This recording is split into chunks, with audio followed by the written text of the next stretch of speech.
for all of her faults and all of her many, many, many weaknesses, she doesn't speak like a demented old man. She has to just answer a different question. You should be well aware, well acquainted with the hypocrisy of the Republican Party up to this point.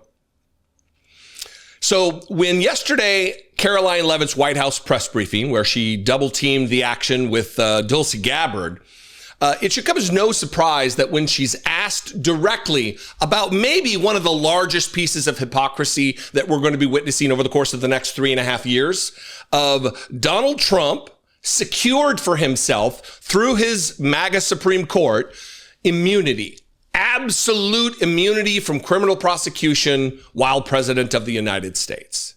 He wanted this. He got it. But he wants it for himself. He doesn't want it for any other president, for any other person to hold the office. He doesn't want it for future presidents. He doesn't want it for past presidents. He wants it for himself. And along with that want, that desire, that need, MAGA world wants it too. Republicans want it too. Just like with anything else, where it relates to Senate parliamentarian rules, the arcane Senate procedures, the filibuster, the constitutional mandates on presidents getting to pick a Supreme Court appointment like Merrick Garland, and then the Senate shutting it down and not even holding a vote on it until Donald Trump was able to become president. All of these things they would lose their minds about if it was done to them, because they want power that they want for no one else. Okay, now that I've established that, here's Karoline Leavitt being asked the question that we all want to know the answer to, that they're calling for the arrest of Barack Obama. They want him imprisoned.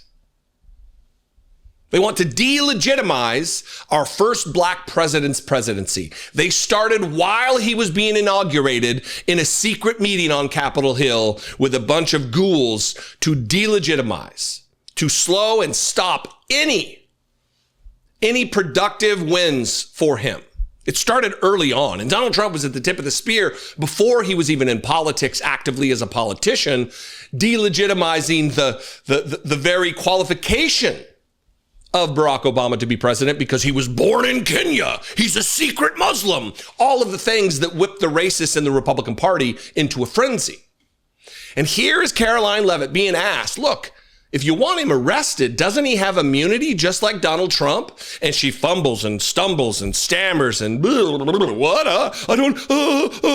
giving answers to questions that weren't asked. It's a remarkable bit of video here. Watch this, and then let's break it down on the other side. A Florida federal judge has refused to allow the Epstein grand jury materials to be released. Does the president want the administration or Department of Justice to appeal that ruling? That was just breaking as the director and I were coming out here, so I haven't had a chance to talk to the president about it. I understand there are 2 other requests from the Department of Justice that are ongoing, but I'll let this president speak to whether he wants to see an appeal in the Department of Justice. I'm sure can give you a statement on that as well. And is he supportive of the effort to talk to Ghislaine Maxwell? I know that Todd Blanchard mentioned that earlier this week. The president spoke to this yesterday, and he said he thinks it's an appropriate idea. Kelly. What is the accountability that you would like to see if this current president is the one who brought the case to the Supreme Court and Chief Justice Roberts made clear in his opinion that a sitting president's responsibilities in office cannot lead to prosecution, immunity? So what is it the President Trump wants regarding President Obama, given that fact? And the special counsel at the time, Durham, when that Supreme Court matter was not in effect, could have charged anyone and did not. So on those 2 points, how do you respond?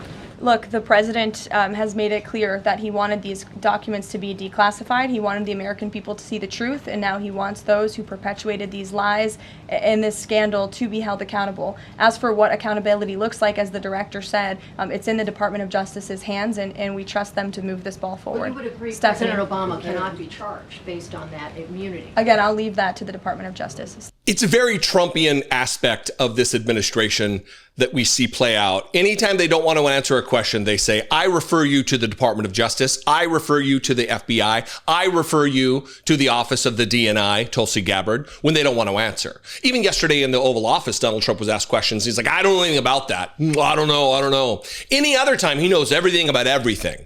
Any other time, he has unlimited power as president of the United States, the dear leader of the Republican Party. He can do anything he wants and no one can tell him otherwise until it has to do with him being in trouble. And then it's like, what?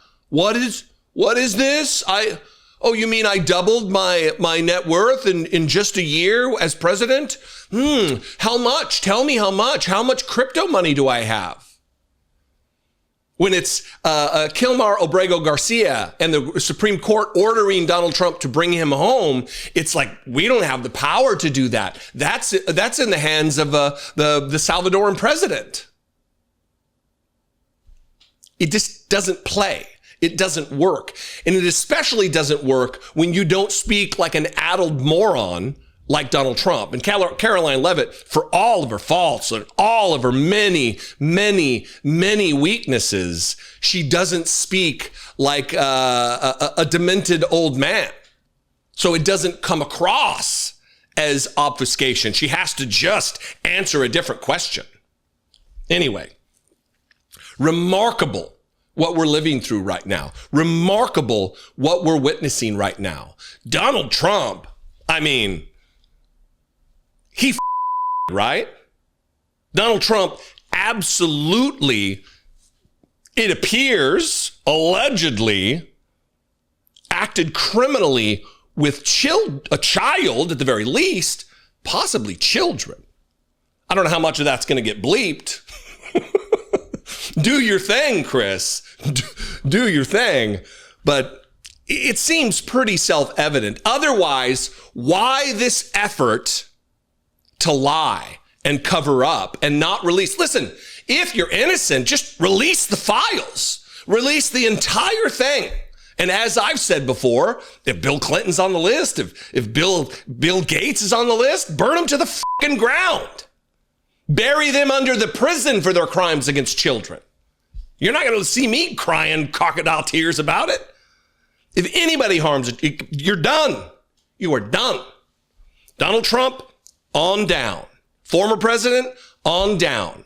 High influence peddling billionaire, fine. Cop, good. Politician, great. Get rid of them. No cover up. I want to see it all. If it's somebody I've liked previously, great. Get rid of them. Because loyalty stops at a certain point. Like of someone, fondness for someone, appreciation for someone, there's a limit. Once someone shows themselves to be a predator of children, no more. You're not going to get defended by some. By others in MAGA world, there is no line. There is no limit to the amount of loyalty and worshipfulness. Anyway, what do you think? Invite you to this conversation. You can comment below. That'll help the algorithm to share this content with new people. That would be fantastic. That could be your good deed for the day. Your second good deed or first good deed would be to comment. Like, share, what are all the YouTube things? Make sure you're subscribed. Oh my God, that's the big one. That's the big one. Anyway, I love and appreciate you very much. Follow me on social media if you're around there. I am at Dollemore. I'd love to see you. And I will see you next time. Until then, be genuine and take care of one another.